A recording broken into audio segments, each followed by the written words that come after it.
então? Parece. Parece que agora estão me escutando. Agora foi. Então eu vou. Deu? Deu certo? A Winnie tá fazendo que sim? Beleza. Então vamos lá. Bom, então, live, racismo estrutural versus inclusão. Reflexões para uma prática antirracismo. Antirracista. Então, eu vou apresentar a doutora Jussara Nascimento dos Santos, doutora em Educação, defendeu a tese intitulada Infâncias Negras e Mídias Digitais, uma análise de canais de YouTube realizados por meninas negras, na Federal de São Carlos, mestre em Educação pela PUC de São Paulo, em que realizou a pesquisa Relações Sociais e Racismo em Espaços de Educação Infantil no município de São Paulo, é pedagoga pela Universidade Presbiteriana Mackenzie, atua como professora universitária no Instituto Sumaré de Ensino Superior, ministrando as disciplinas Educação Infantil, Sociologia da Infância, Práticas de Ensino e Multiculturalismo nas Relações Escolares no curso de Pedagogia. É professora de Educação Infantil e Ensino Fundamental no município de São Paulo, presta assessoria pedagógica em espaços formais de educação infantil no município de São Paulo, foi professora convidada na pós-graduação do Instituto CEP Cursos, visitou o sistema educacional no norte da Itália, onde fez uma imersão às práticas que são referência para o mundo todo no que tange o atendimento às crianças que vivem a primeira infância. E a mestre Winnie Nascimento dos Santos, que é psicóloga formada pela Universidade Presbiteriana Mackenzie, especialista em gestão de pessoas e negócios pela Universidade da Cidade de Nova York, aprimoramento em gestão de recursos humanos pela Fundação Getúlio Vargas e mestra em Psicologia Social pela PUC de São Paulo, no campus de Perdizes. Tem experiência na área de psicologia, com ênfase na psicologia organizacional e do trabalho. Atualmente atua como pesquisadora e consultora de projetos no Centro de Estudo das Relações de Trabalho e Desigualdades. Eu espero que tenha dado para me escutar. E agora eu vou passar a palavra para minhas colegas para a gente discutir esse tema tão importante. Como que a gente pode pensar educação inclusiva numa sociedade em que pauta a questão do racismo estrutural? Em primeiro lugar, eu quero agradecer a Karen pelo convite e dizer para a Winnie Santos, que é uma psicóloga, a meu ver, muito potente, que é um prazer estar aqui com ela, dividindo esse espaço nesse sábado com ela. Que por acaso também é minha irmã, né? Bom, eu vou fazer duas alterações, porque a Karen me mostrou que eu preciso alterar meu currículo lá. Porque eu já não trabalho mais no Instituto Sumaré, atualmente eu sou professora da Universidade Cruzeiro do Sul, onde eu atuo também no curso de Pedagogia. E atualmente eu trabalho na Secretaria Municipal de Educação, estando responsável por um núcleo intitulado Núcleo de Educação Étnico-Racial. Então, eu penso práticas antirracistas para todo o município de São Paulo. E aí, Winnie, você se apresenta e depois eu volto a falar, ou eu já falo meus 10 minutos? Como é que é? Não, acho que você já pode falar, porque a Karen fez uma apresentação nossa, né? Perfeito. Bom, então, agradecer muito a todas vocês, futuros psicólogos, a toda a comunidade que nos assiste e que está preocupada com a educação antirracista.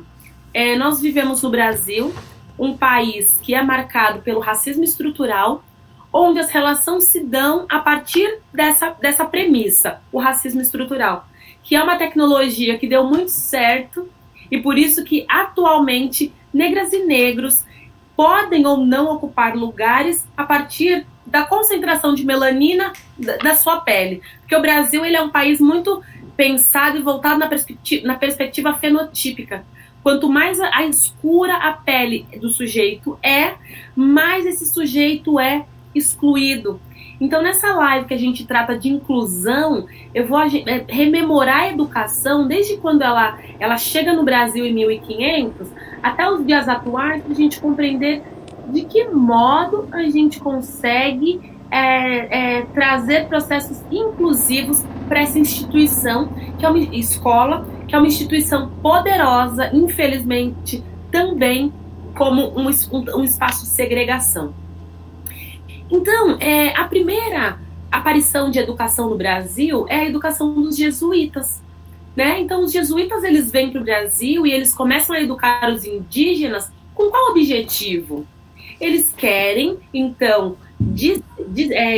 inculcar os preceitos europeus dentro de uma cultura que é indígena. Então, os povos originários indígenas, eles vão para essas escolas, para essas organizações, né, a Companhia de Jesus, e eles têm a sua cultura, os seus fazeres, os seus ditames tirados a partir de uma perspectiva racista que desconsidera o indígena e o seu protagonismo e o seu lugar na sociedade brasileira, que então não chamava Brasil. E aí percebam, prezadas que nos ouvem, e prezados também, que a história da educação brasileira, ela já é pautada numa perspectiva que desconsidera alguém em detrimento de outro, que é a Europa tentando se sobrepor em relação à cultura indígena. Então, como se vê, a história do Brasil, desde sua estirpe, é marcada pela tentativa de sobreposição de uma cultura branca à outra. Bom, e aí pensar nos processos de inclusão/exclusão na escola, a gente pode ver desde o início dos processos educacionais. E aí, então, trazendo, houveram leis que colocavam negros para estudar. Primeiro, negro não podia estudar, tal qual as mulheres. Mulher negra, então, imaginem, né? Aí há uma lei que pessoas negras podem estudar somente à noite, né? Então, isso, atualmente, se a gente for na educação de jovens e adultos, a gente vai ver que negros que está muito permeada de negras e negros. E, historicamente, houve-se um tempo que negros, homens, poderiam ir para a escola somente à noite. Como se vê, mais um processo de exclusão permeia essa instituição, que deve ser a instituição de emancipar os sujeitos. Bom, e aí, o que a gente vive na atualidade? O que a gente vive agora? Nós vivemos um currículo eurocêntrico. Quando a nossa escolha, nós lá, professoras de educação infantil, a Disney, a gente desconsidera que as meninas negras, elas não estão dentro daquele cenário, daquele fenótipo, daquela realidade bela e inatingível para a maior parte dos brasileiros e brasileiras, sobretudo a população negra. Quando a nossa história, quando a nossa escolha é trazer para a escola um único fato, que é a escravização de homens e mulheres negras, para contar a história dos povos negros e da sua contribuição, também partimos de uma perspectiva racista e que exclui. Quando a nossa escolha lá na educação de jovens e adultos é ler somente Shakespeare, ouvir Vinícius de Moraes e não discutir Carolina Maria de Jesus, ou ainda discutir Bell Hooks, ou ainda discutir Chimamanda, também a gente parte de uma perspectiva eurocentrada. Então percebam que os processos de exclusão, de racismo, contribuem diretamente para o processo de exclusão de pessoas, de homens e mulheres negras e negros. E aí, pensar, né? Então eu fiz um monte de denúncias. Até agora eu denunciei, né? Agora vamos pensar em anúncios, né? O que nós podemos fazer? E aí vocês vão controlando o meu tempo, tá? O que nós podemos fazer para acontecer uma educação antirracista. A primeira coisa, então, que o município de São Paulo, né, no currículo da cidade, faz é pensar a formação dos professores e professoras. A formação dos professores, desde a educação infantil à educação de jovens e adultos, é uma possibilidade de romper com o racismo estrutural dentro da sala. É importante lembrar que nós vivemos numa sociedade racista e que talvez muitos de nós que escolhemos ser educadores somos seres racistas. Olha que coisa complexa. Vocês psicólogos e psicólogas, né? Vamos pensar aí na atuação de vocês, talvez, né? Fruto do racismo estrutural, tá imbuído de racismo estrutural dentro de você que nem percebe, e como fazer para que não seja. Então, por exemplo, né, eu sei porque a Winnie é psicóloga, minha irmã, né, e a Karen também, minha amiga, também é. Vocês precisam fazer um trem chamado supervisão. Supervisão vocês têm que fazer, né? E aí eu fico pensando em que ponto, em que medida, vocês na supervisão de vocês, ou na incursão da formação continuada que vocês devem fazer a vida inteira de vocês não devam buscar temas que incidam sobre a população negra. Por que, prezadas e prezados, não é um problema só de psicólogos e psicólogas negras o combater o racismo e o atender, fazer um processo terapêutico respeitoso com a população negra? Não é responsabilidade só do Ama Psique. Um abraço se tiver alguém do Ama Psique, né, nos ouvindo, que são a Winnie pode falar melhor o que é, porque essa é a parte dela, eu sou mais da educação mesmo, mas eu sei um pouco também, eu sou ser humano, né, eu sou negra. Mas, então, não é responsabilidade só dos psicólogos e psicólogas negras. A responsabilidade é de todas e todos. No caso da educação, que se consideram professores, no caso da psicologia, de quem é psicólogo. Então, mas para voltar, né, porque eu quis fazer um diálogo mais próximo a vocês que são futuros psicólogos, mas então voltando na minha pauta, que é a educação. É necessário, então, formação continuada, é necessário compreender, assumir privilégios, talvez assumir racismo, é necessário conhecer bibliografia de pessoas negras. Eu não posso chegar numa escola e de A a Z, de fevereiro a dezembro, ler exclusivamente pessoas brancas.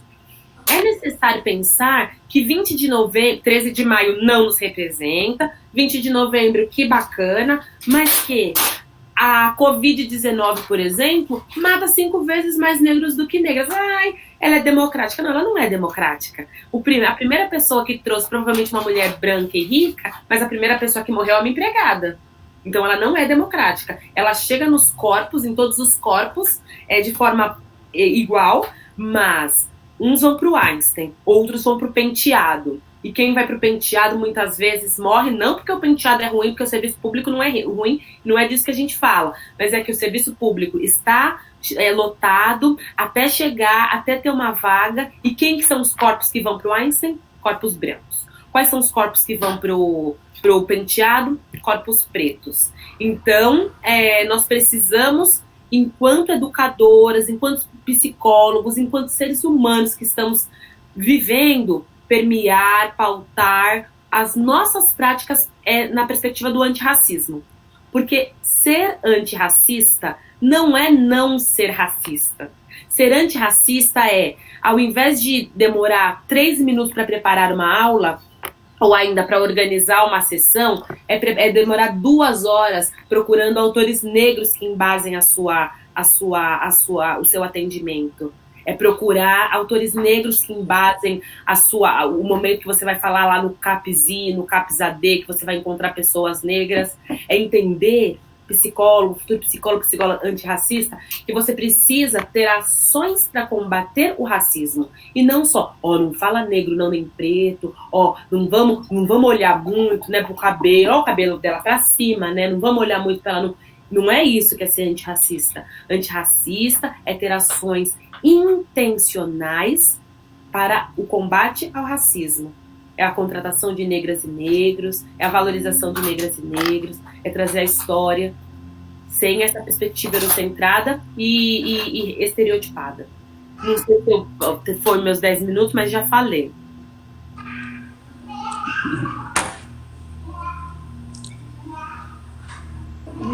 Peraí que eu tô confusa aqui agora. Porque eu abri aqui um monte de coisa, agora eu tô me situando. Obrigada, Jussara. Daqui a pouco eu repasso a fala de novo para Jussara.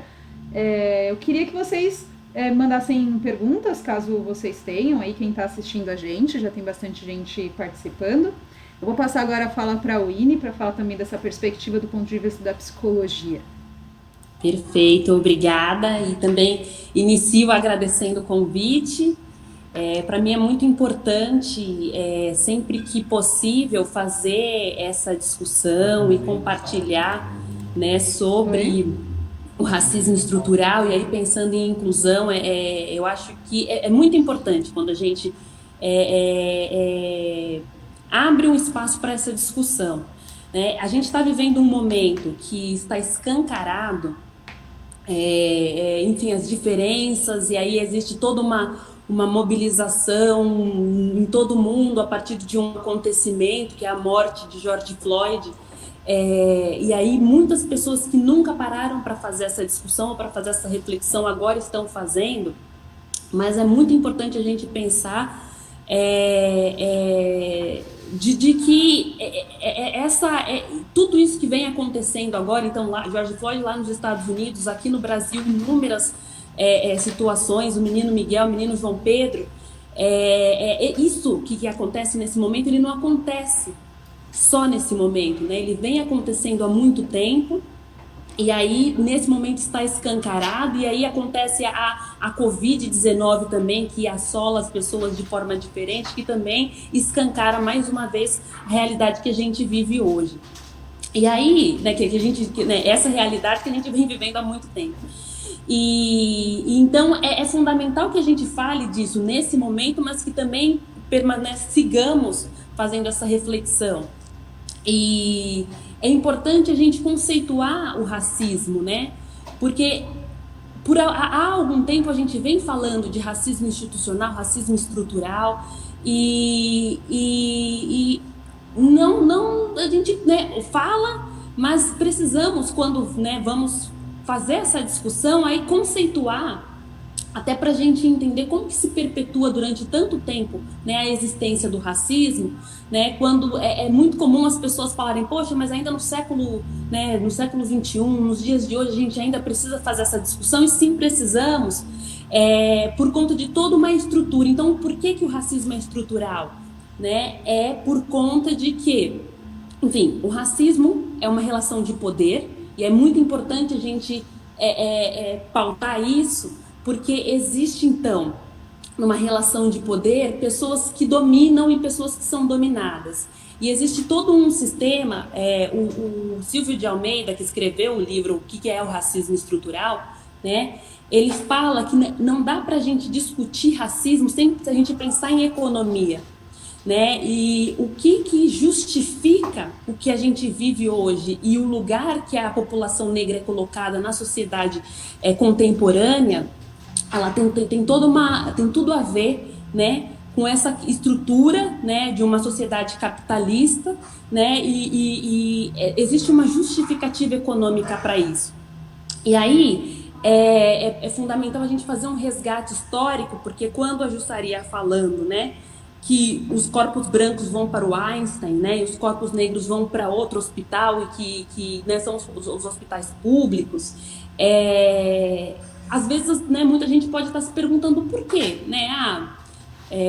Mas aí teve um pessoal lá que se esforçou, e aí eles têm condições de frequentar, né, o Einstein, e aí, né, outras pessoas não conseguem. E aí é muito importante a gente fazer esse resgate histórico. Então, a gente viveu quase que 400 anos de pessoas negras sendo escravizadas, e nesse período enriquecendo uma população que não era ela mesma, então enriquecendo uma população branca. E a gente vive 132 anos da assinatura de uma lei que de fato não reparou ou libertou as pessoas negras da condição, né, de seguir enriquecendo a população branca. Então, é muito importante, né, para a gente conseguir construir esse pensamento de o porquê que hoje as pessoas negras, então, são as que mais utilizam esses serviços públicos gratuitos, né, e aí os corpos brancos estão acessando os hospitais particulares com, né, os melhores serviços possíveis. E então esse processo de exclusão, né, de uma população que não é a minoria, né, enfim, então cerca de 56% da população é negra. Então são grupos, existem grupos minorizados, né? Então não é uma minoria em quantidade, mas é uma minoria em uma condição social, né? E aí que vem, existe aí um processo histórico que vai sendo construído para que a população ela esteja nessa condição, né, na condição que se encontra hoje. E aí eu acho que é bastante importante, né, fazer, né, iniciar a fala falando desse processo histórico, né? Então eu vou fechar, né, falando um pouquinho desse processo para a gente pensar, né, apresentar alguns elementos para a gente iniciar a discussão, né? Então, se a gente pensa que durante 400 anos existe uma população que ela trabalha e ela não recebe nada em troca do seu trabalho, ela não recebe nenhuma riqueza, ela tem alimento para continuar produzindo, né? Enfim, então durante quase 4 séculos existe uma sociedade, uma população branca que enriquece do trabalho da população negra, e aí uma assinatura de uma lei e aí no dia seguinte dessa assinatura não existe uma política pública direcionada para essa população que agora seria inclusa na sociedade, e também não tem nenhuma política de reparação, né, enfim, de indenização para aquele trabalho que foi realizado durante todo aquele tempo sem nenhuma arrecadação. E aí, historicamente, existe a manutenção do lugar do negro nessa posição, né? Então, eu vou falando disso para falar, né, desse processo de exclusão da população negra ao longo dessa história. Então, a gente tem quase 400 anos de um povo explorado e 132 anos dessa tentativa né, de fortalecimento, e essa tentativa ela vem para quase que exclusivamente da população negra, porque ainda existe toda uma estrutura que se beneficia dessas pessoas negras estarem nessa posição, né, em que se encontram. E aí, enfim, então eu acho que o caso do menino Miguel, ele é extremamente emblemático, porque ele coloca, né, ele escancara essa condição. Então a gente tem, nesse momento de pandemia, né, nesse momento de isolamento, os serviços essenciais eles são mantidos, mas alguns serviços eles não são considerados essenciais, né? Então, de repente, você lavar sua própria louça e você lá, né, arrumar sua própria casa seria alguma coisa que nesse momento é o mais adequado, quando as pessoas devem ficar isoladas e cuidar praticar o autocuidado, né? Mas aí nesse momento existe uma patroa branca, né, que ela não cuida ela precisa desse indivíduo para fazer o serviço ali da manutenção da sua casa, e aí essa pessoa ela não pode estar lá cuidando dos seus, então ela é acionada e para cuidar do cachorro, que também ali, né, seria esse o serviço, né, dessa empregada doméstica. Enfim, eu acho que esse quadro ele sinaliza essa manutenção, né, e essa condição que a gente fala do racismo estrutural ser uma relação de poder, né? E aí eu acho que esse caso é emblemático porque ele escancara essa condição de quem está no poder e quem está sob, né, quem está papel de subserviência, né, ao longo desse processo histórico. E aí, falando das relações de trabalho, né, eu acho que dá para mais para frente desenvolver e desenrolar, se tiverem mais, a gente, né, se tiver algumas questões relacionadas, se alguém tiver, né, questões para entender melhor, mas quando a gente pensa no mundo do trabalho, que aí, né, a Jussara começa apresentando como que lá na infância, né, as crianças elas vão sendo preparadas e depois os jovens na escola, e aí existe todo esse processo, né, quando a gente pensa na escolarização, na ideia da chegada no mundo do trabalho, né? E já existe durante toda a formação de indivíduos brancos e negros uma relação diferenciada. E aí, quando esse indivíduo ele chega para o mercado de trabalho, ele chega para o mundo do trabalho, ele encontra essa mesma condição, né? Então, corpos negros e corpos brancos, eles não chegam para acessar o mundo do trabalho de uma mesma forma. E existem os trabalhos extremamente precarizados, e aí a gente vai falando que é uma evolução, né? Então, da condição de escravizados, né? Então, a mulher negra doméstica, e é muito fácil a gente imaginar e a gente visualizar uma mulher negra nessa posição, e não que essa posição seja uma posição que diminua, né? Enfim, as mulheres negras domésticas, elas têm que ser reconhecidas né? Enfim, com todos os direitos trabalhistas, e são pessoas importantes, mas as mulheres negras elas não ocupam necessariamente e exclusivamente esse papel, né? E existe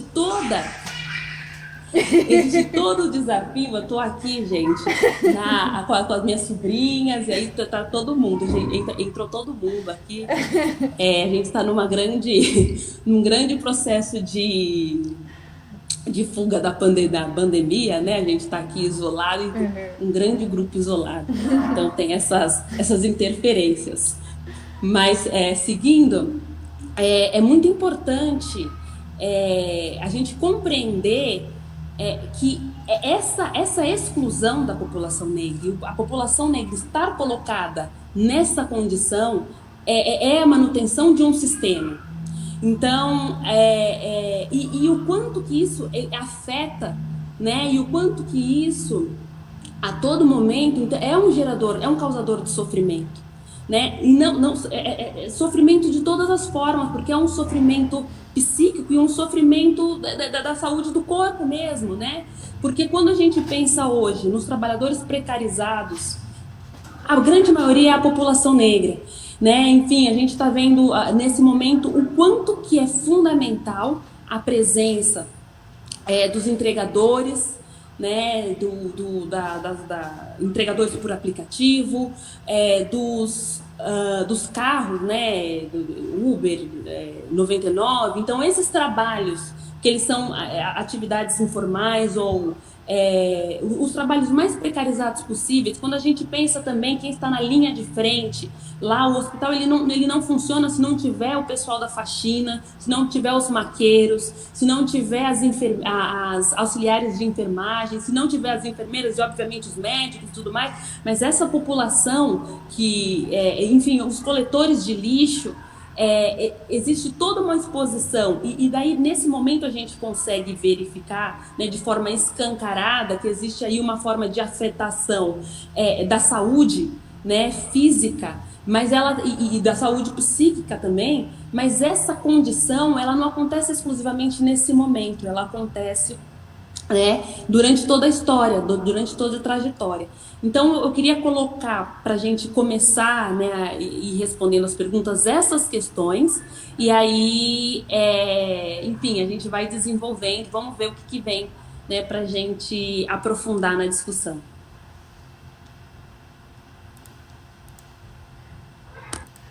Muito obrigada, Winnie. Chegaram algumas perguntas, algumas direcionadas, outras mais amplas. Eu vou ler. Vocês preferem como? Que eu primeiro leia ou que todas e vocês vão respondendo? Ou como é que vocês preferem que eu faça? A Winnie pode escolher, que eu não tenho muita preferência. Eu acho que pode ler e de repente a gente faz alguns blocos, Uns algumas blocões. 3 perguntas. Legal, então eu vou ler a pergunta do Anderson. Ele perguntou assim, essa é mais direcionada, ele falou: olá, Jussara, temos um grande expoente da literatura nacional negro, o Machado de Assis, por exemplo, né? Talvez nosso maior escritor. Por que a obra dele não é tão aclamada, reverenciada, mais pesquisada, difundida? Eu vou lendo as outras perguntas também. Aí a Priscila perguntou: Winnie, em relação ao acesso e atendimento de pretos e pretas no ambiente terapêutico, como um profissional branco pode atuar atendendo demandas emocionais que se atrelam aos reflexos do racismo, né? Reflexos racistas? Aí a Terezinha perguntou: como posso utilizar itens e práticas da cultura negra, sendo branca, sem ofender ou parecer uma apropriação indevida, como música, roupa, amuletos, por exemplo? Continuo? Acho que tem mais uma. Tem mais uma. E aí a gente faz esse bloco aí de perguntas, quem sabe. Jussara, a pergunta da Priscila também. Jussara, na escola, o racismo aparece de forma explícita, mas também implícita. Como educadores que não são atravessados pelo racismo, podem de fato atuar enquanto antirracista com as crianças. Por enquanto, são essas as perguntas que apareceram. Acho que a gente pode fazer esse primeiro bloco, né? O que vocês acham? Ótimo. Sim. Winnie, eu respondo. Eu sou mais velha, né? Eu respondo primeiro. Vamos lá. Anderson, que bom que você está nos assistindo. Só um comentário. Perguntaram no chat também se vocês eram irmãs gêmeas. Eu deixei passar porque... Às vezes sim, às vezes não, pessoal. Essa é a resposta para a questão das gêmeas. Bom, vamos lá. Tudo bom, Anderson? Que bom que você está aí, viu? Que bom que você traz essa pergunta.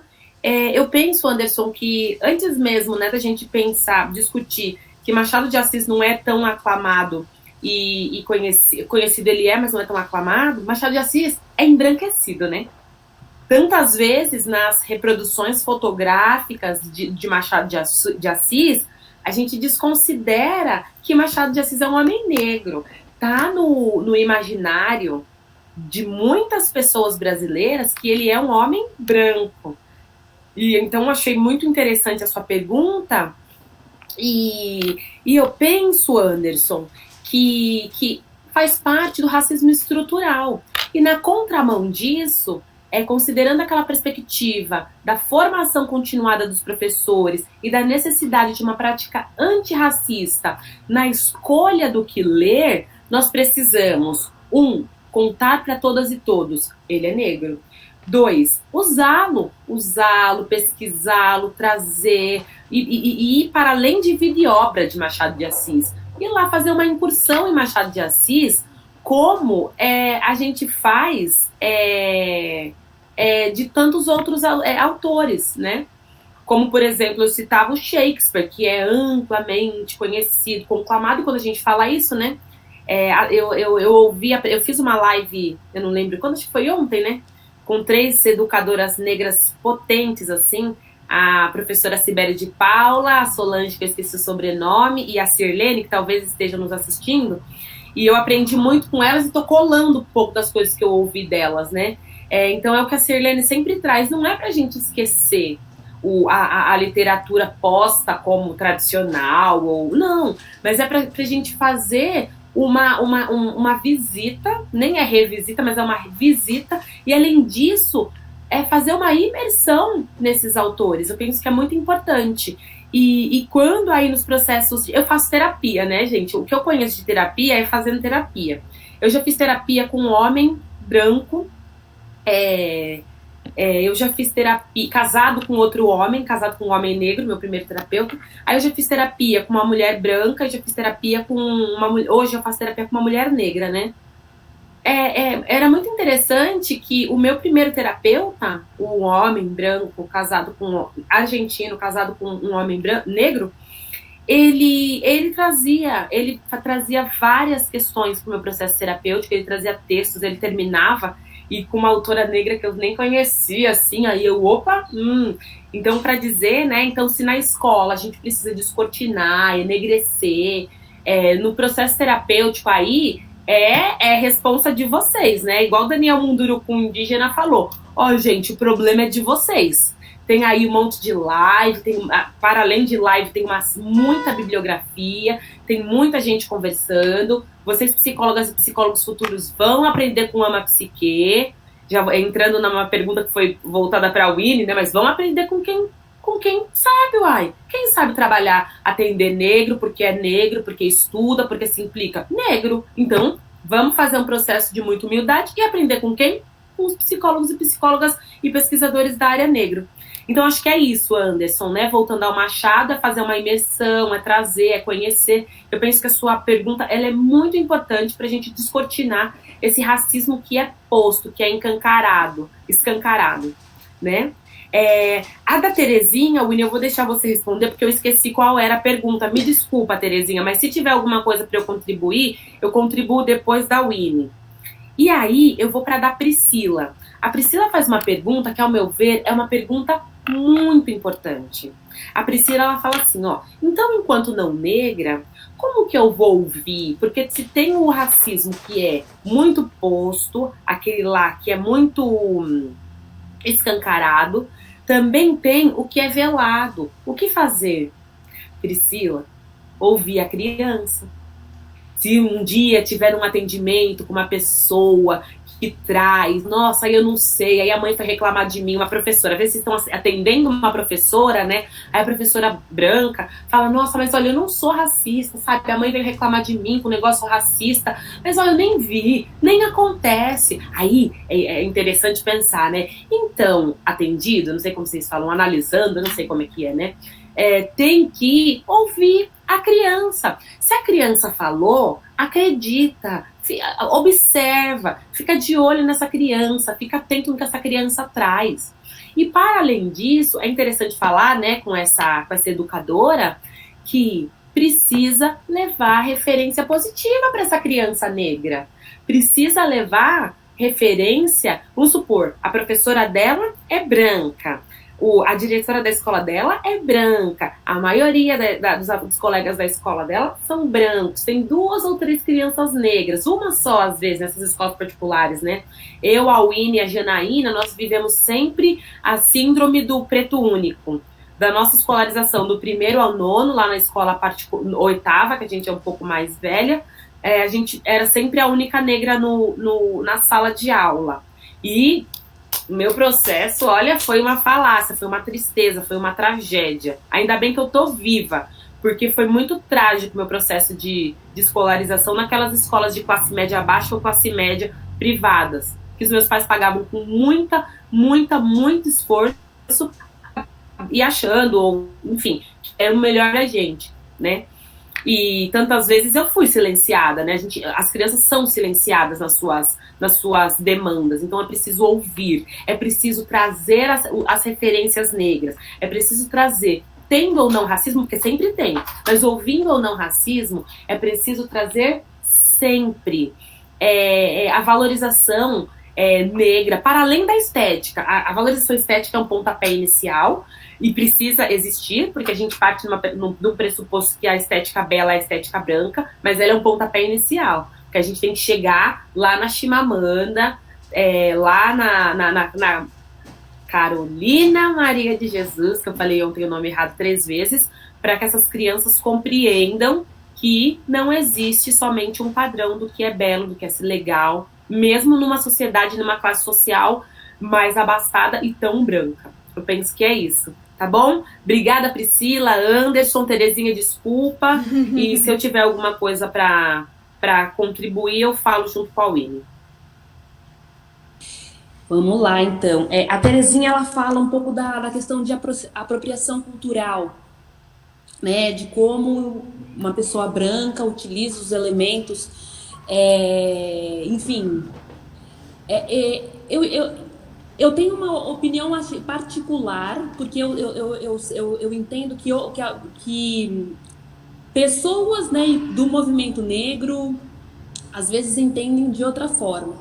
Mas eu acho que a primeira questão, que é dessa minha visão, é que quando a gente pensa em apropriação cultural, a gente tem que pensar numa questão da estrutura, numa questão macro, e não individual. E eu acho que tem algumas pessoas que não consideram dessa forma.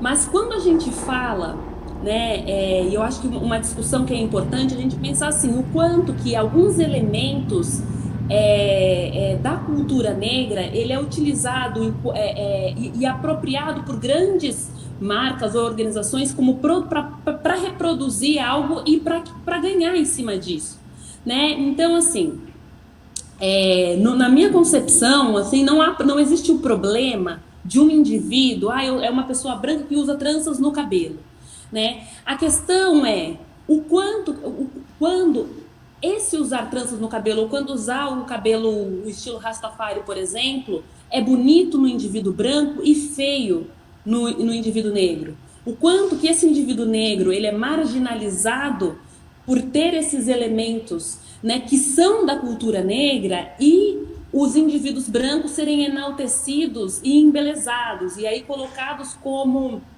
enfim, um é hip chique e o outro é maloqueiro, né? Então existe essa questão.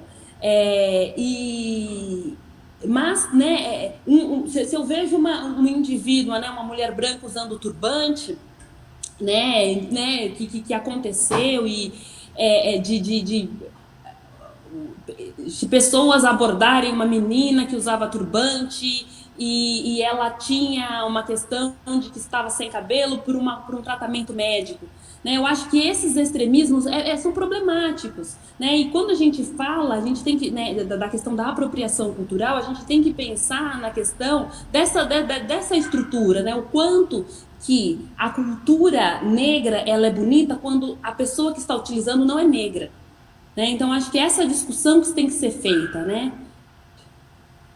Então, e aí eu penso que para além disso, quanto a cultura negra gera renda, capital para os sujeitos brancos, né? Então eu me aproprio de uma cultura, eu gero renda a partir dessa cultura e eu sou branco, né? Eu faço, e aí traz isso que a Winnie põe, né? Que aí é bonito, é belo, é aceitável quando um sujeito branco está fazendo. Mas o que antecede isso é muito maluco, né? Então a gente vê tecidos que originariamente eram africanos sendo produzidos por outros países, e aí cai na venda assim exacerbada de algo que é milenar, de algo que tem uma intencionalidade, né? Trazendo o próprio turbante, que ele cai nessa lógica. Então é um turbante que cai numa lógica que aí vende-se um método. Então um quente, que é o nome de um tecido milenar e tal, que é não sei quanto um metro, faço uma apropriação desse quente, vendo de uma forma completamente por um precinho, enriquecendo quem? O branco. Então, volta aquilo que a Winnie falava do racismo estrutural, que é colocado e que está imbricado com capitalismo. Não posso tirar racismo de capitalismo. E aí a cultura negra ela vai entrar numa vertente novamente de servidão. A cultura negra servindo o enriquecer da população branca, o que, a meu ver, é muito escravocrata. Continua na perspectiva da escravização, né? É isso. Desculpa, viu, Terezinha? Mas agora eu peguei sua pergunta. Sim, e aí eu comecei falando um pouquinho dessa questão da mercantilização, né, e da apropriação pelas grandes organizações que eles se utilizam, né, e produzem, e esse é o grande ponto que a gente tem que refletir, e esse é um problema muito grande, porque assim, aí sim é a apropriação de uma cultura para uma finalidade, né, do capital, e que não enaltece necessariamente a cultura negra, né, e que enfim, existe aí um ganho, né, em cima de alguma coisa que é posta, né, enfim, de acordo com interesses, né? Então, essa é a questão que tem que ficar aí como reflexão. E aí, sobre o atendimento, a Jussara já foi falando um pouco disso, né? O fundamental é a escuta, né? A escuta, ela é muito importante. E a questão de absorver o que está sendo apresentado, e tem um exemplo de uma colega minha, né? Ela estava numa supervisão, e eu acho bacana trazer esse exemplo, né? Porque, enfim, então é um grupo de psicólogas e psicólogos reunidos, né? E uma das psicólogas, ela diz assim, né? Que ela tinha uma paciente que ela chegou se queixando que ela tinha chamado um carro de aplicativo, né? E que a pessoa não parou, né? Porque ela falou assim, olha, ele chegou, era um BlaBlaCar, né? Então, que ela já tinha combinado, ela tinha visto a foto da pessoa e esse indivíduo não parou para ela, né? Olhou, chegou e foi embora direto. E que ela leva isso para terapia, né? E aí, né, a terapeuta, ela diz assim, olha, eu não soube muito bem o que falar, porque naquele momento, eu não sei se era realmente isso, né? Eu não sei se realmente era racismo, né? Porque ela disse que o cara não parou porque ela era negra. E aí eu fiquei um pouco com dúvida de como eu tratar, porque eu não sabia, né, se isso realmente era verdade. E daí, enfim, ela traz essa dúvida. E aí a grande questão não cabe ao psicólogo ou à psicóloga entender se é aquilo ou não, né? Mas ele tem que acolher e ele tem que, né, prestar atenção no que está sendo dito, né? Porque, enfim, colocar assim, mas será que era isso mesmo? A questão é como é que essa situação, né, que tipo de sofrimento essa situação causa na pessoa. Então é fundamental a escuta, né? A gente precisa ouvir e a partir de ouvir e compreender esse sofrimento que está, né, que é trazido, a gente tem que buscar em que lugares que a gente consegue as respostas. Então, um psicólogo, uma psicóloga branca atendendo um indivíduo negro tem que compreender o que é racismo estrutural, tem que compreender o que é racismo, é o primeiro ponto, né? E aí, a partir daí, tem que ter uma escuta ativa para entender e para ir percebendo de que forma que esse sofrimento, que ele é exclusivo de pessoas negras, porque a pessoa branca ela não vai conseguir saber o que aquilo significa, mas, né, enfim, saber como que endereça, né? E uma coisa que é importante, eu acredito que foi no ano passado ou no ano retrasado, o CRP, ele lança um manual, né, um manual das relações raciais, que aí tem algumas orientações, e aí é muito importante, eu acho que independente de ter ou não um paciente, né, eu nesse momento não tenho um cliente, um paciente negro, mas é importante, né, eu já ter conhecimento que esse material existe e conhecê-lo, porque, né, pode ser que você venha atender uma pessoa negra, né, e aí, enfim, acho que a questão da escuta, né, numa escuta atenta, né, de compreender, né, aquele sofrimento e entender o quanto que algumas coisas elas impactam diferente, né. Eu vou trazer um outro exemplo também que eu ouvi do Lucas Veiga. O Lucas Veiga, ele fala da psicologia preta, né, que eu tô tentando entender um pouco, né, porque eu fico pensando muito nas relações raciais, né, então eu não acredito que um indivíduo negro ele tem que ser atendido exclusivamente por um psicólogo negro, uma psicóloga negra. Mas ele fala assim, né, que no ambiente, né, terapêutico existem algumas questões que elas são exclusivas. E aí ele contava de uma pessoa que ela vinha assim, ela vinha se queixando do quanto que é um rapaz negro, né, do quanto que as pessoas elas têm dificuldades nas relações que ele tem, sempre é apresentado a todo momento que ele é um potencial bandido e de que forma. Quando ele pergunta a hora para alguém, de repente alguém esconde o relógio, né? Quando ele está descendo, ele desce o morro, ele morava no morro, ele era parado 2, 3 vezes pela polícia para... enfim, porque eles estavam querendo saber se ele estava indo trabalhar ou se ele era bandido, né? Essa condição, quando trabalhada dentro do consultório, né? Enfim, você vai trabalhar de repente a autoestima, né? O fortalecimento. O que acontece é o seguinte: quando você trata de uma questão que é exclusiva do indivíduo, de repente o indivíduo ele supera, ele resolveu. Agora esse cara que ele é fortalecido, né, e que ele tá com a autoestima bem, né, organizada, no dia seguinte ele é parado novamente pela polícia, que desconfia se ele é o bandido ou se ele é o trabalhador, né? Então essa condição é uma condição que não acontece com os indivíduos brancos, né? Então esse problema apresentado, de repente, que pode ser associado a uma autoestima desse indivíduo, quando tratado a autoestima desse indivíduo negro, do indivíduo branco, ele tem que ser tratado de forma diferente. Porque existem fatores externos que vão sempre implicar e colocar essa pessoa de volta nessa condição. Né? Então, essa questão, e aí é completamente relacionada com a questão da estrutura, o racismo estrutural, que vai colocar a pessoa novamente numa condição de sofrimento, que é um sofrimento que não é casado por ele e não vai ser resolvido por ele. Né? Enfim, então esse fortalecimento desse indivíduo, ele tem que ser considerando essas questões, esses fatores externos que vão impactar na existência dele para toda a sua existência. Né? Enfim...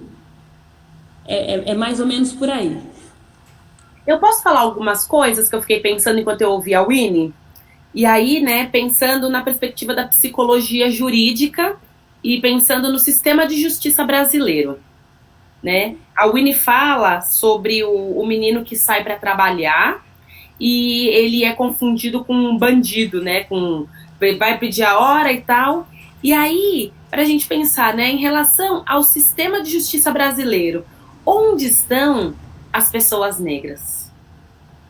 Elas são os juízes que tomam decisões ou elas são a população encarcerada?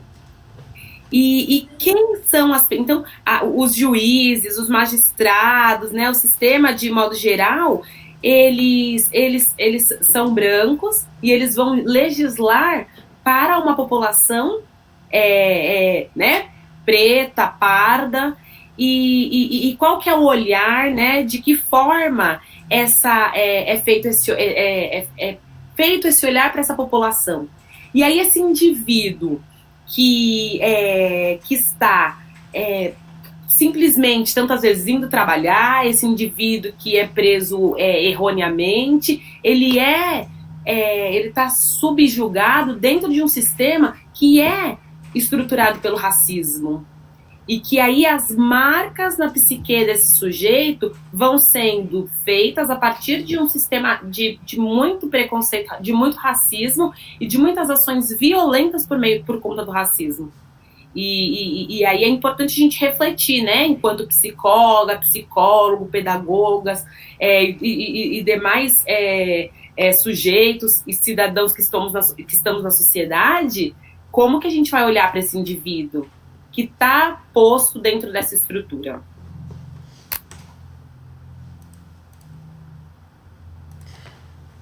Muito bom. Tem mais um monte de perguntas. Eu vou fazer aqui algumas até bastante parecidas. Teve uma da Amélia, que eu até tinha pulado meio, quase intencionalmente, desculpa não ter avisado antes, porque vai de encontro com uma pergunta que eu queria fazer para vocês. Ela pergunta assim, mas foi bom que apareceram outras com o mesmo tema. Oi? Ai, acho que caiu. Estão todos me vendo ainda? Caiu o vídeo. Ai, eu acho que tem só 1 hora de duração. Ô, amiga. Eu acho que caiu. Deixa eu tentar. O que eu faço? Eu encerro e começo de novo? Eu vou encerrar e começar outra, então? Peraí, calma. Eu acho que sim, porque daí as pessoas já estão no canal, vai aparecer. Ah, não, lá, acho né? que voltou. Eu vou esperar um pouquinho pra ver se voltou. Voltou. Acho que foi minha internet. Ai, menos mal. Achei que tinha tempo, que nem no Instagram, sabe? Então eu vou ler as perguntas. Voltando, então. A Amélia pergunta: atualmente nas mídias há uma discussão sobre o termo negro e preto. Por favor, faça uma abordagem sobre isso. Aí tem uma outra pergunta que vai um pouco nesse sentido. Peraí. Bom, eu vou primeiro falar todas que estão aqui na ordem de perguntas, daí a gente vai associando. Então, aí tem uma outra pergunta. Jussara, na escola, o racismo aparece de... Ah, não, esse eu já li. Peraí. Aí a Savina perguntou, Savina Santos. Qual a opinião de vocês sobre a lógica afrocentrada de relacionamentos? Deve ser estimulada ou combatida? Ou que carece ser amplamente debatida? E aí sim, nesse sentido de terminologias, a Tainá Mello, ela perguntou, né? Ela fez assim, uma pergunta. Tive em uma das aulas com a professora Karen, eu no caso, sobre as terminologias. A questão é como desmistificar as terminologias voltadas à cultura negra. E aí eu entendo que ela se refere a outras terminologias também.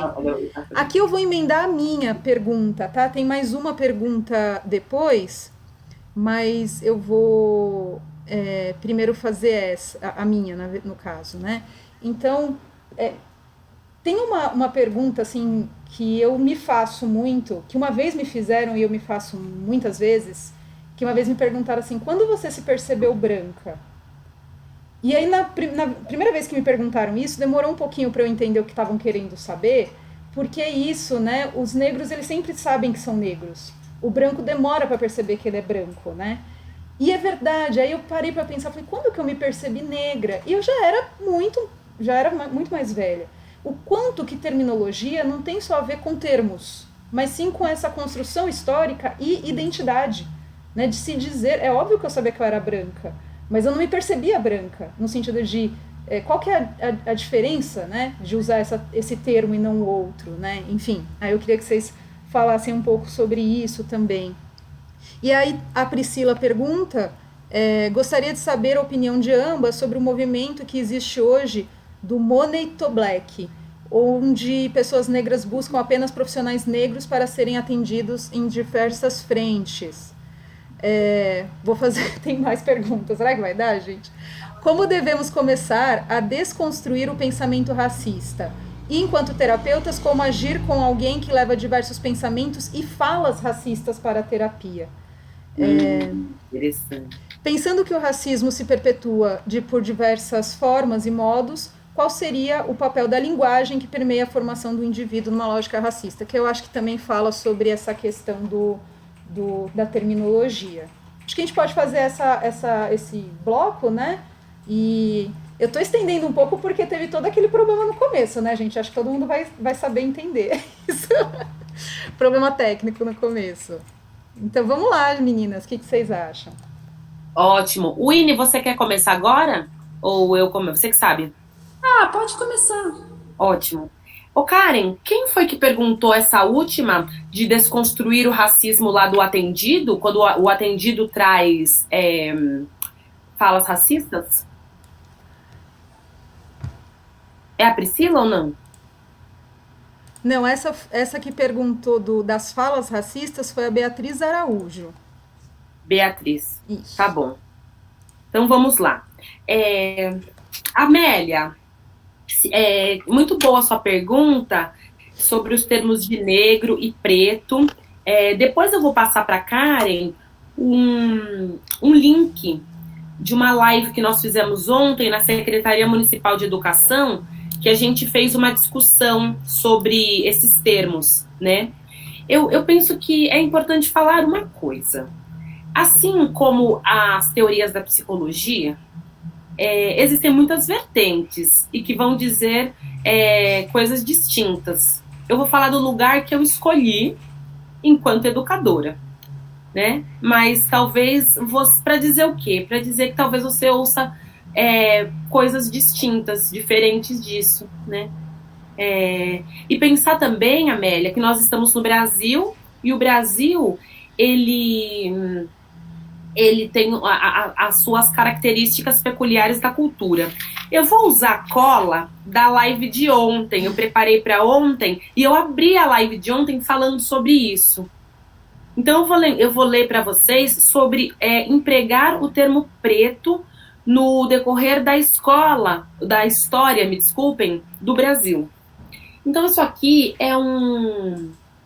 Como que é? Um classificado de venda de pessoas. Fugiu a Joaquim Domingues Correa, na cidade de Campinas, um escravo de nome Augusto, com os seguintes sinais. Cor bem preta, bastante barba, magro. Faltam dois dentes na frente. Outro. Vende-se uma preta, moça de Nação da Costa, lá para fora da província. Ela é cozinheira e lavadeira.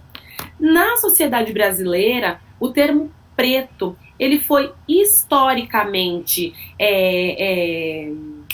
empregado numa perspectiva pejorativa. E aí, quando as pessoas queriam apontar pejorativamente aquele preto e tal. Controverso a isso, o IBGE, ele traz o seguinte: negros, que a gente fala que é 54,5% ou 56% da população da brasileira, negros é a soma de pretos e de pardos. Então, pelo IBGE, a soma desses 56% da população, 54,5%, 56%, são os pretos e os pardos. Quem são os pretos? Eu e a Winnie somos pretas, porque somos fruto de um cruzamento de duas pessoas pretas, né? Com a pele, com essa maior concentração de melanina na pele. Quem são os pardos? Pardos são aqueles que são fruto de um cruzamento entre uma pessoa branca e uma negra, uma parda com uma parda. E aí, esse sujeito pardo, ele pode se parecer muito comigo e ele pode se parecer com a Karen, esse sujeito. Então, geneticamente, ele tem lá o negro com o pardo, mas ele pode não ter o fenótipo da pessoa. Para dizer o quê, né? Você fala, né, de como chamar. Então, quem geralmente não trabalha, não estuda, não tá imbricado na temática, tem... E quem é racista também, né, gente? Vamos ser bem honestos aqui entre nós. Tem medo, né? Oi? Que, bem? O negro. Negro? Ah, o negro. Por quê, né? Porque vai achar que vai ofender, porque vai maltratar, porque vai, nossa, não é. E é aquela história, viu, Amélia? Não, quando você vê uma pessoa negra, lembrando que negra é a soma de pretos e pardos, né? Uma pessoa negra que tem um fenótipo mais parecido com uma pessoa branca, vai falar, não, mas você não é. Não parece. Nem parece, não, é sim, é soma. Então, para te responder o que usar. Primeira coisa, de novo no que a Winnie falou e eu também já falei, tem que ouvir como a pessoa se autodeclara. Eu, no meu grupo de pares de mulheres pretas, eu sou uma mulher preta. Porque naquele contexto não tem racismo imbricado na fala de quem me chama. Preta, minhas amigas pretas. Geralmente, quando eu tô entre os meus amigos brancos, a Karen faz parte disso tudo, que é uma amiga branca, eu sou a mulher negra. E ela não me chama de preta. E, enfim, e dependendo do lugar que eu tô, por quê? Porque tem o termo historicamente empregado com racismo. Mas aí a minha estudante, uma menina de 5 anos, uma criança, falou assim pra mãe dela no primeiro dia de aula: mãe, que foi, filha? Olha a minha professora, mãe, como é bonita. É preta igual eu. Aí eu pergunto pra você, Amélia, vale esse preta? Vale. Né? Então, negro é a soma de pretos e pardos. Geralmente, se você for ler as notícias, geralmente, se você for ler o que é empregado, a minha sugestão é que você utilize negro. Mas lembrando que a gente tem que desmistificar o preto como coisa ruim, né? Porque a nossa língua é extremamente racista, né? Ah, dia de preto, serviço de preto. E aí, quando a criança pega o lápis de cor preto, né? Chega com essa cor assim, preto. Ai, é ruim. Não, a magia preta é coisa ruim. O lado preto. Não. Desmistificar. Preto é bom. Quer pintar seu filho pequeno? Quer pintar de preto, não de marrom? Pinte de preto. Mas lembrando que a gente precisa tomar cuidado e ouvir o sujeito, como ele quer ser chamado, e respeitá-lo. Bom, Savina. Eu penso, gente, que a Savina, ela fala sobre afrocentrar nas relações afetivas e amorosas. Eu penso que a gente precisa ter muito cuidado e olhar para essa mulher preta, lembrando que ela, ou homem, bom, não, eu vou falar da mulher primeiro, e aí eu vou deixar o Willy falar do homem, talvez. Mas, sobretudo, essa mulher preta, porque quem que é relegada na sociedade brasileira? É a mulher negra, né? A mulher negra, as pesquisas apontam que a mulher negra, ela sofre uma solidão. Ela sofre de uma solidão por conta do preterimento do homem negro. Se por um lado o homem negro, sobretudo aquele homem negro que ascende socialmente, não vai se relacionar afetivamente com uma mulher negra, o homem negro não, ele vai, um homem negro com dinheiro, né, carrão e mulher loira, são as duas premissas do homem negro. O homem branco, geralmente, ele vai transar, vai vivenciar relações sexuais, mas não vai casar com essa mulher. Aí essa mulher negra, ela vai ficando nesse limbo dessa solidão. E aí, a meu ver, a gente precisa olhar para essa mulher negra, observando, percebendo este cenário. Eu acho que essa mulher negra, ela deve ter autonomia de escolha, porque no fim ela vai ficando com quem que é ela, a meu ver, né? Mas aí isso não tem a ver com a minha escolha pessoal do que eu quero pra mim, né? Mas eu entendo que a gente precisa olhar para essa mulher negra com bastante sororidade e respeito a essa história que é estrutural. Não é de escolha, não é... não, mas eu sou negra, nunca tive problema. Acho que tem um caso isolado ou não, mas a estrutura racista tá posta e a solidão da mulher negra tá posto. Já, Savina, já em relação aos homens negros, a meu ver, o menino negro, desde a primeira infância na escola, ele aprende que ter uma mulher branca é mais interessante. E aí ele vai atrás dessa mulher branca. É muito maluco que muitos desses meninos, eles são criados por mulheres pretas. Mulheres pretas que criam ele sozinho. E ele não reconhece como figura de amor, de afeto aquela mulher. Porque ele vai procurar uma mulher branca para se relacionar sexualmente, afetivamente, para levar para o altar. Então, a meu ver, enquanto educadora, a gente precisa desmistificar que só mulher branca é bela, porque aí, que é interessante, que é digna de amor. O Frantz Fanon, ele traz uma coisa no livro dele, no Máscaras Negras, Peles Negras, depois você fala o nome, tá, Winnie, direito do livro? Peles Negras, Máscaras Brancas. O Frantz Fanon, ele traz que tantas vezes a pessoa negra quer ser humanizada. Aí o homem negro, em busca de humanização, ele vai atrás de quem? Da mulher branca. Porque a mulher branca é quem traz o status quo de humano. Olha como o racismo, então, Savina, a meu ver, as relações afetivas, elas são também um espaço de luta política. E o afrocentrar, aí eu tô falando do que eu escolho, né, individualmente, é sim uma busca política, um posicionamento político, é um amor político, e aí a heteronormatividade. E aí tem padrão dessa heteronormatividade que vai dizer que esse homem negro precisa estar com uma mulher branca e nessa perspectiva de busca de humanizar, né? Quando o Frantz Fanon escreve isso, eu apesar de, né, eu vejo até com mais compaixão ou com mais empatia a situação desse homem branco palmiteiro, né? Pra mim é isso mesmo, é palmitagem. Eu acho o homem negro.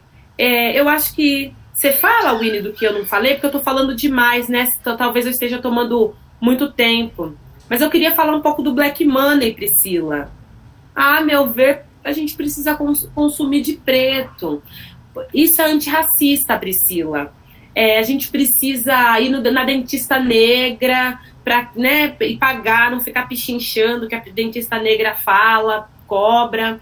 Eu penso que a gente precisa ir, então, na Candaces, eu queria lembrar, na Xongani, que são ateliês, na Casa Cleo, lá no Arouche. Precisa comprar dessa pessoa, porque, de novo, a Winnie fala, o Silvio Almeida fala, eu tô aprendendo. O capitalismo tem tudo a ver com racismo. A redistribuição de renda vai fazer com que o racismo ele seja minimizado. Ai, Jussara, eu não vou fazer a revolução comprando de meia dúzia de gente preta. Começa com a sua pequena revolução, certo? Presta atenção, escolhe, vou comprar uma calcinha absorvente, né? Será que não tem uma pessoa negra fazendo? Você, pessoa branca, você, pessoa preta, você, pessoa negra. A responsa é de todos nós. Vou escolher uma dentista. Opa, eu quero ir um psiquiatra. Vou procurar, porque existe um monte. Então, o Black Money precisa girar entre as pessoas. As pessoas brancas antirracistas, não negras antirracistas, precisam pulverizar o dinheiro, porque tá na mão de quem o dinheiro? Dos brancos. Então precisa pulverizar esse dinheiro. A minha companheira tá aqui, né? Ela lembrou os judeus, os alemães, todo mundo faz, os japoneses, todo mundo faz isso. Gira o dinheiro deles entre eles. Eu penso que, para além, quem se põe numa condição antirracista, para além, né, não tem que ficar entre vocês, a população branca que tem dinheiro, tem que trazer essas pessoas, comprar, pulverizar todo esse dinheiro que está na mão de pouca gente. E eu penso que é isso, Ine, porque eu tô falando demais, você é a irmã mais nova, mas também não é justo. Pode falar. Bom, acho que você acabou respondendo. Achei que você ia responder algumas, eu ia responder algumas outras, né? Você acabou respondendo. Acho que eu vou complementar, porque eu me senti contemplada, assim, de um modo geral, mas tem a questão de se perceber branca, né? Eu acho que essa não foi respondida. A Lia Weiner Schuckmann, que estudou, né? Ela fez é uma mulher branca que estuda a questão da branquitude, né? E do privilégio branco. Ela fala bastante da questão da racialização, né? A raça negra, ou na verdade, os brancos não são racializados, né? E aí os não brancos, eles são racializados na nossa sociedade. Enfim, até a questão da gente pensar em produtos étnicos, né? Eu não lembro onde eu ouvi isso, e aí eu comecei a pensar, porque não era uma reflexão que eu tinha feito, né? Então alguém fala assim, que o terno, se a gente for entender que ele passa uma mensagem, né? Porque quando a gente observa as pessoas, né? Geralmente são homens brancos de ternos, né? Enfim, ocupando posições no mundo do trabalho de destaque, né? Ele seria um traje étnico também, né? Que representa esse indivíduo branco, né? Então tudo quem foi racializado são os não brancos foram racializados. Então tem itens que são associados aos indígenas, e aí tem os itens que são africanos, e aí como se a África fosse um único lugar, né, e não fosse constituído por inúmeros países diferentes, e que de repente cada país vai ter, né, uma apresentação específica. Então é isso, né? O racismo estrutural, ele fez com que o indivíduo branco ele não fosse racializado, né? Então ele não se percebe na relação como alguém que também tem raça. Então raça quem tem, né? E aí é importante pensar na questão social de raça, né? Porque biologicamente somos todos humanos, né? Mas quando, né, socialmente foi colocado divisões, né? E essas divisões, elas estão explícitas quando a gente percebe que determinadas pessoas, elas estão ocupando determinados espaços, e é completamente naturalizado, né? Então, se eu né, fechar o olho e falar, o dono da empresa vai chegar, né? Essa pessoa, dono da empresa, quando a gente fecha o olho e imagina, a gente não vai imaginar uma mulher negra ou um homem negro, a gente vai imaginar esse homem branco. Então essa questão da racialização, né? E a Lia Schuckman, ela fala bastante disso, do quanto que essa condição, né, de perceber, então ela fazia essa pergunta, né? Ela entrevistou só pessoas brancas e ela entrevistou pessoas brancas de diversos estratos sociais. E aí ela entrevistou uma pessoa né, que morava na rua, né? Estava em situação de rua naquele momento, e aí ela fala, né? O que é ser branco para você, né? Como que ser branco, né, te diferencia? E ele fala assim, eu sendo branco, eu posso entrar, né, uma pessoa que estava ali, né, suja, né, a barba por fazer, o cabelo grande, né, morando na rua. E aí ele fala, eu posso entrar no shopping e cagar e mijar. E aí são as palavras dele. E, né, um indivíduo negro, ele não tem essa possibilidade. Então é isso, né? Essa estrutura, esse racismo estrutural que racializa indivíduos que não são brancos e permite que indivíduos brancos tenham determinados acessos e que ele viva de uma determinada forma, que ele é entendido então como sujeito, né? Então os indivíduos racializados, eles são subgente, né? Enquanto que uma pessoa que é branca, e por ser branca ela tem direitos adquiridos, né? Então acho que né, eu acho que estou respondendo. E aí com relação à questão de preto e negro, eu acho que só para complementar, eu penso que tem a questão da intencionalidade também, né?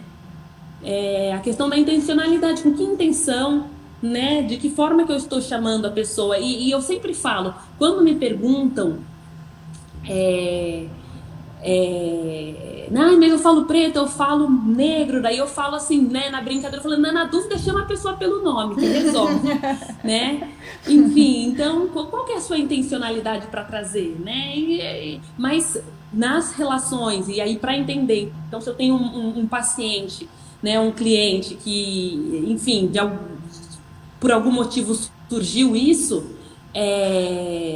daí é a questão da percepção mesmo, de entender como essa pessoa ela prefere, ela se sente à vontade, né? Mas eu acho que o principal e o que eu posso incluir, né, é a questão da intencionalidade, né? Com que intenção que a gente usa uma palavra ou outra, porque a intencionalidade ela vai enfim, indicar como é que, né, por que eu posso usar uma ou outra. Com relação ao relacionamento afrocentrado, eu penso, né, também nessa linha de que existe aí essa busca, enfim, existe esse preterimento, né, como a Jussara coloca, da mulher negra, e em alguns momentos, né, existia um processo histórico né, da tentativa do embranquecimento, né? Então a associação de mulheres negras com homens brancos para buscar uma evolução, né? E que de repente em algum momento né, a questão da negritude ela deixasse de existir. Então, eu fico pensando que nessa perspectiva existe um grande movimento, né, de não, olha, a gente quer acabar com essa ideia, né, do embranquecimento. Eu acho que é muito importante essa discussão também, né, de pensar que não existe, né, que essa associação de indivíduos brancos com indivíduos negros seria para alguma coisa, né, para um objetivo de alcançar alguma evolução. Né? Então, acho que essa discussão ela tem que ser feita, né? Quando existe porque eu entendo que ainda hoje, né? Quando a gente tem que tomar conhecimento que a gente está numa sociedade estruturada no racismo, que exista esse movimento, né? Dessa tentativa de que de repente essa união ela vai fazer com que exista uma evolução, né? Exista um lugar melhor. Então, quando existe essa ideia, ela deve ser pensada, mas, né, enfim, é historicamente construído. Existia esse movimento né, de embranquecimento, né, histórico, mas, enfim, eu trago esse elemento para trazer alguma coisa além do que a Jussara traz, porque eu concordo, sim, que existe que existe um momento e um espaço de que esse indivíduo que é preterido, né, a mulher negra, e com relação ao homem negro, um elemento que eu queria trazer também, é que existe uma questão também do machismo, que eu acho que também não foi falado, que a questão do amor, né, o ensinamento ao amor também ele é diferente para o homem negro, que ele não é... Ele é um indivíduo que ele é entendido como esse indivíduo forte, esse indivíduo que não chora, esse indivíduo que, enfim, ele é colocado na sociedade de uma determinada forma. Eu acho que isso também influencia nessas escolhas, e essa questão da humanização, sim, e dessa busca pela humanização, pelo relacionamento com uma mulher branca. Mas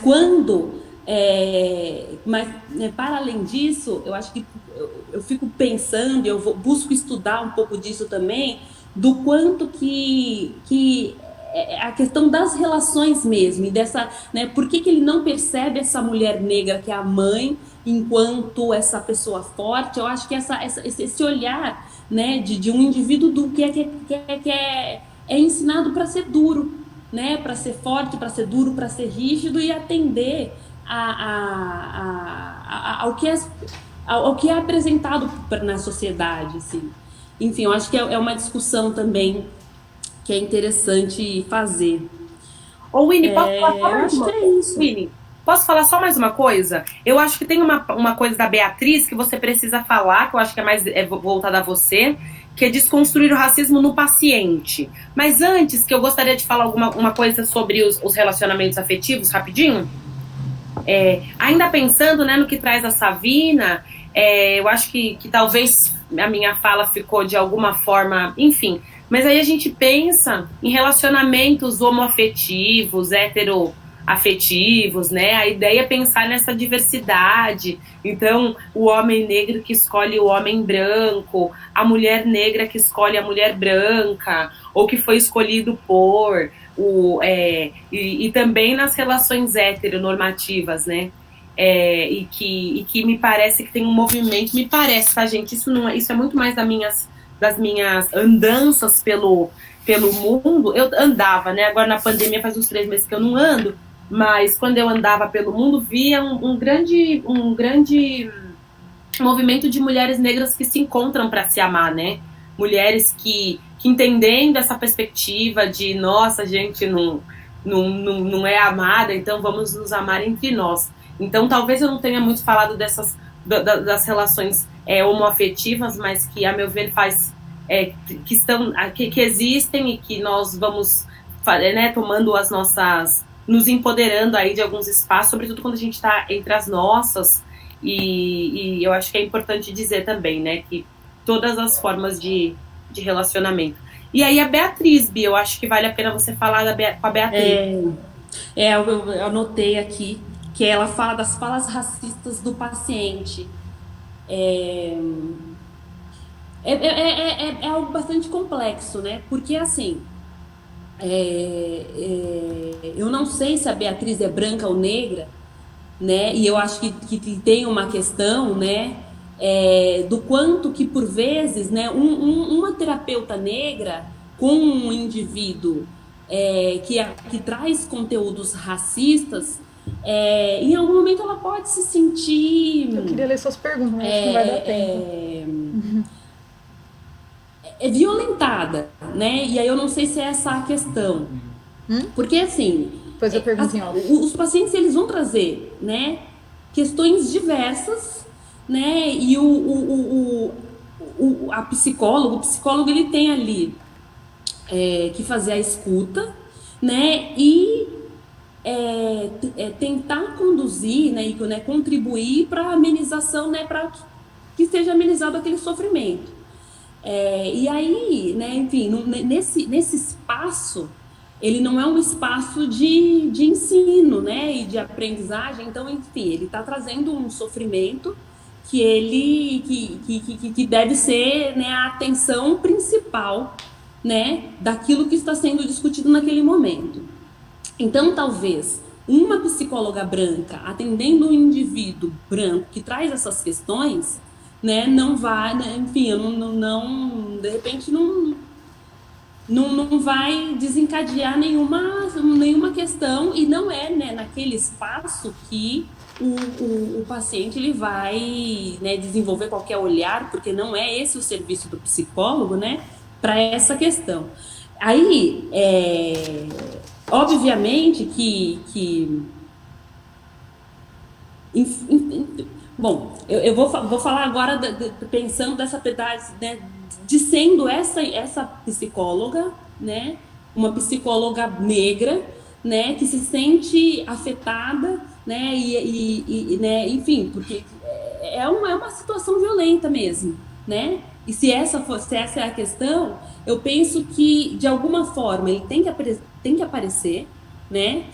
Porque a pessoa ela tem que perceber de que forma que o conteúdo que ela traz ele impacta, né, no terapeuta, e por vezes não vai ser possível o desenvolvimento de um trabalho, né? Pode ser que não seja possível, e que inúmeras situações elas podem ser situações gatilho, né? E que a terapeuta não, né? Enfim, um cara que é extremamente machista, né? E aí tenta trazer e trabalhar e tratar, e aí talvez não, né? A pessoa não dê conta, não vai ser. Então, né? Tem que perceber a situação, né? E entender se é possível ou não o atendimento, porque de fato, né, nesse espaço terapêutico não é um espaço que vai ser desenvolvido um olhar diferente, né? E aí algumas recomendações assim com relação, porque, né, enfim, tem que ver qual é a queixa desse paciente, né?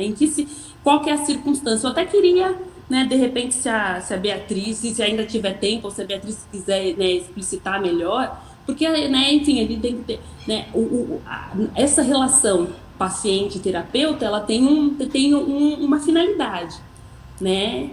E talvez, né, dependendo da situação, não é possível essa relação, ou essa questão ela tem que ser trazida e tem que ser, né, colocada, né, e apresentada, porque é a questão que o terapeuta, é a questão que o paciente está apresentando, talvez nas relações, né, enfim, essa questão do racismo está relacionado também com o sofrimento ou com o problema que ele está apresentando, né? Enfim, então entender melhor.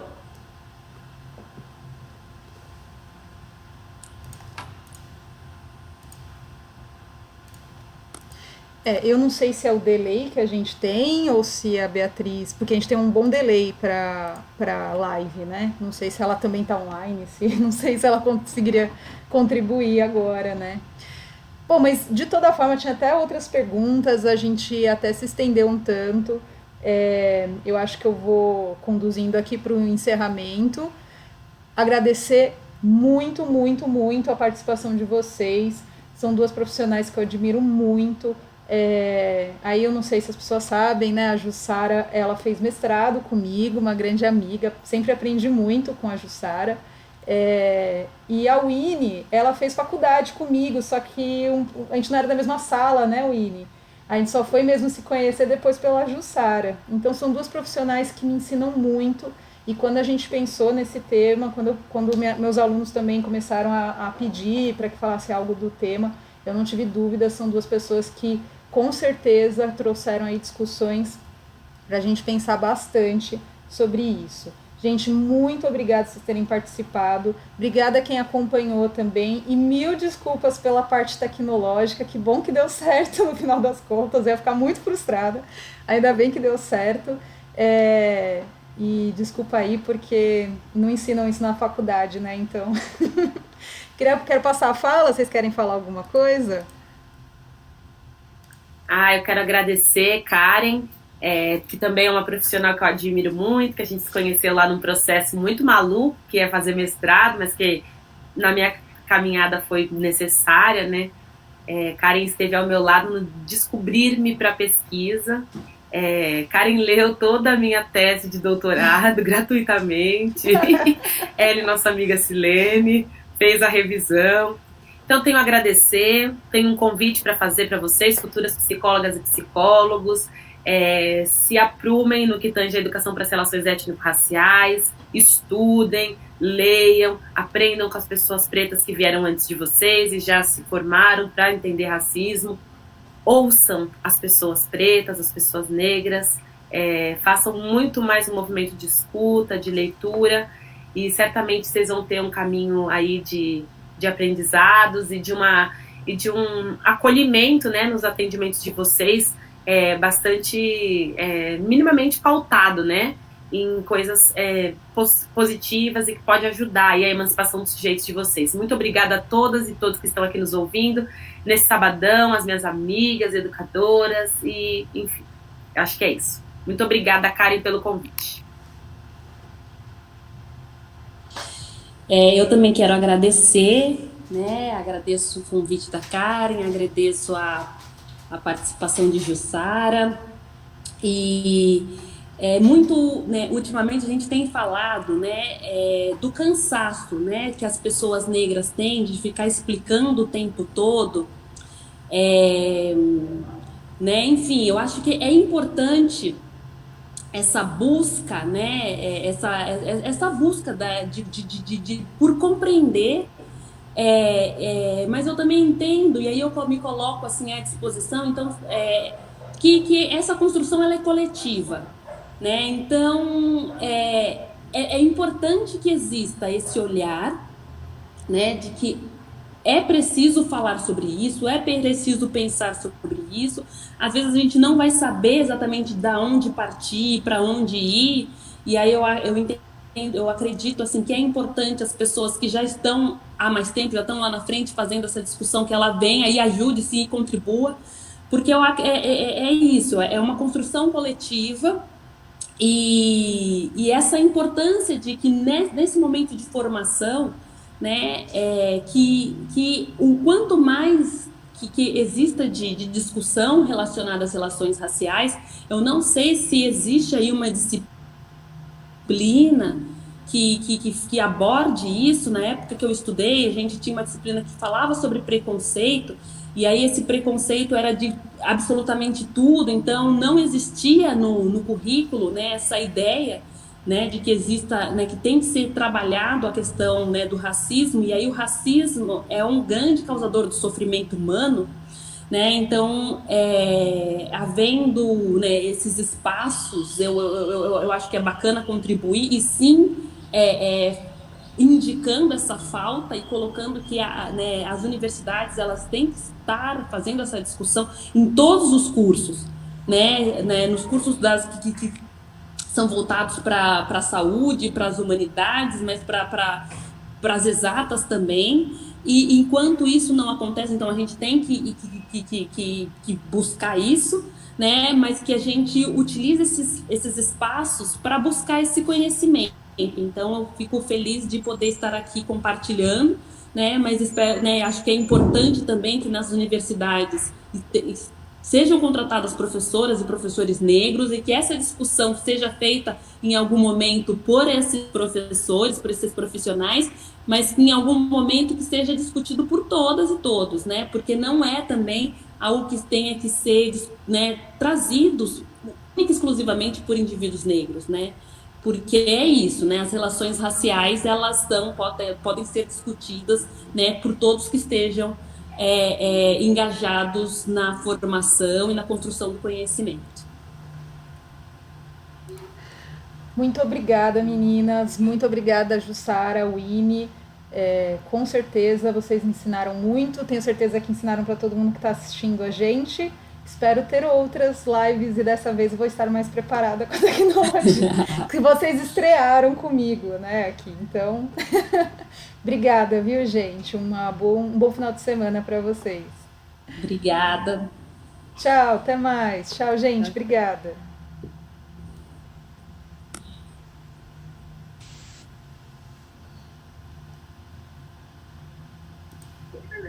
Ok?